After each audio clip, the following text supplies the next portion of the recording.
Aaminin ko, simula nung bata pa ako, takot na talaga ako sa manika. Siyempre, sino ba naman ang batang hindi matrauma matapos panoorin ang Bride of Chucky o kaya naman Annabelle at kung ano-ano pang mga nakakatakot na pelikula na tungkol sa manikang nabubuhay. Nandidiri din ako sa mga manika. Hindi ko alam kung bakit, pero tuwing nakakakita ako ng manika, nag-iiba bigla ang aking panlasa at parang nasusuka din ako lalo na tuwing nakain ako ng tinapay o cake. Hindi lahat ng manikang binibigay sa amin ay lagi kong tinatago o kaya tinatakpan ng kung anumang tela para lang hindi ko sila makita. Ngunit sa lahat ng mga naranasan ko sa buhay, isa lang ang hindi ko makakalimutang pangyayari na may kinalaman sa manika. Bata pa ako noon, mga 4 hanggang 5 taon, nang pumunta kami sa Nueva Ecija dahil doon nakatira ang lolo at lola ko. Tuwang-tuwa ako noon nang makita ko ang aking mga pinsan kaya hindi ko mapigilang makipaglaro sa kanila. Dahil sa sobrang laki ng lupain nila lola, halos mapagod na kami sa toto-dodong kahahabol sa bawat isa. Pag-gabi na noon kaya pinauwi na kaming lahat dahil masyadong delikado baka daw masagasaan kami o kaya ay manuno. Naligo ako at agad na kaming natulog sa aming mga kwarto. Katabi ko pa noon ang aking tatay kaya hindi ako masyadong natatakot at dahil sa sobrang pagod, nakatulog na agad ako. Tumitila ako na agad ang mga manok habang pasikat pa lamang ang araw kaya't bigla akong nagising. Ngunit napansin ko na umalis na pala ang aking ama. Naisip ko na maaaring pumunta lang sila sa bukid o kaya naman sa bahay ng aking tiyuhin.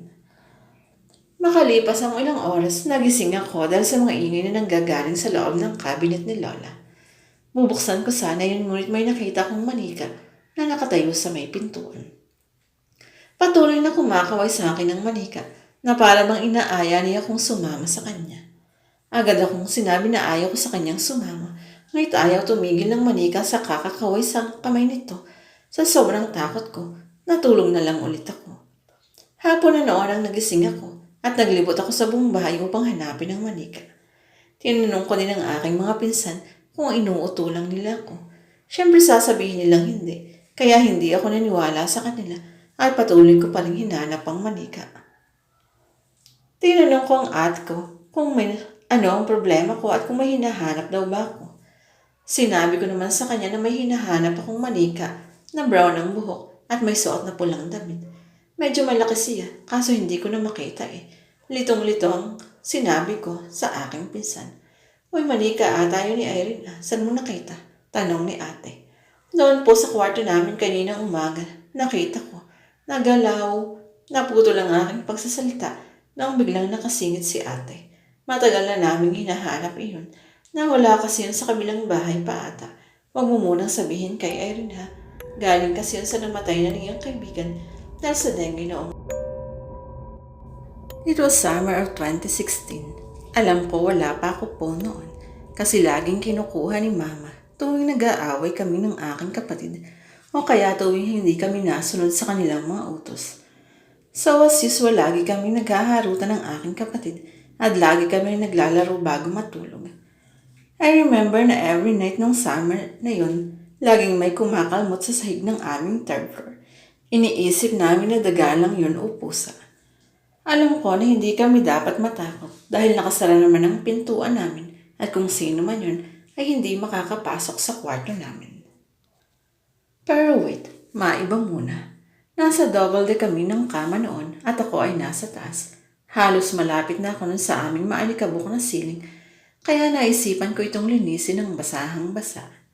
Minsan may mga kahoy na pag nabasa ay sadyang mamumuti kaya matapos kong punasan ng kisame, nag-iba bigla ang kulay nito.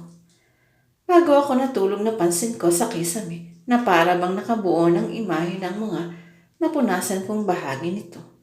Isang babaeng nakabikti. Kitang-kita ko ang pagkagulo ng buhok nito, pati na rin ang linya ng lubid. Siyempre natakot ako, pero inisip ko na imahinasyon ko lang iyon. Kaya naisipan ko na punasan ulit ito.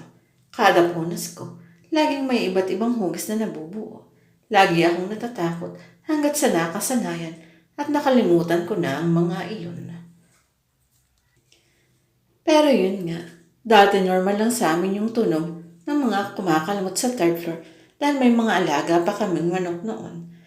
Pero noong 2016 wala na. Sabi ni Papa pusa lang iyon, pero sa halos gabi-gabi may kumakalmot sa lapag ng aming third floor. Wala kaming nakikitang dumi ng kahit anong pusa doon. At tuwing pinapakit namin ang aso sa third floor, tuwing gabi, ay lagi itong natahol sa dilim na paragang laging may tinataguan. Dahil sa kalokohan namin ng aking kapatid, naisipan namin tawagin na Mr. Scratchy Face kung sino man ang gumagawa ng ingay sa taas. Iniisip namin na may mga matulis itong kuko, kaya may mga marka ng kalmot kaming nakikita tuwing umaga sa itaas ng aming bahay. Lagi namin itong pinapanakot sa isa't isa. Maraming mag-iisip na baka aswang. Siyempre para sa akin yun din agad ang naisip ko. Dahil marami na din ang mga nakukwentong kababalaghan dito sa aming subdivision. Isa sa mga kwentong narinig ay sa aking guro nung elementary pa kami. Nakatira sila sa Laguna pero dahil sobrang layo pa nun sa aming paaralan, naisipan nilang mag-rent ng bahay sa subdivision namin. Ang lugar nila ay mapuno at tanaw na tanaw ko pa yung mga puno iyon sa aming third floor. Ang lugar nila ay mapuno. So you can see yung mga araw sa ibaba na nandun ang bahay nila. Gabi noon at may nakitang malaking itim na pusa yung teacher ko. Nagulat siya. Dahil pagbalik niya ay naging isang matandang babae agad ng pusa. Bumaba ang teacher ko para sabihin sa boyfriend niya pero agad si Ritong pinatahimik. Naririnig mo yun? Parang may aswang ata dito.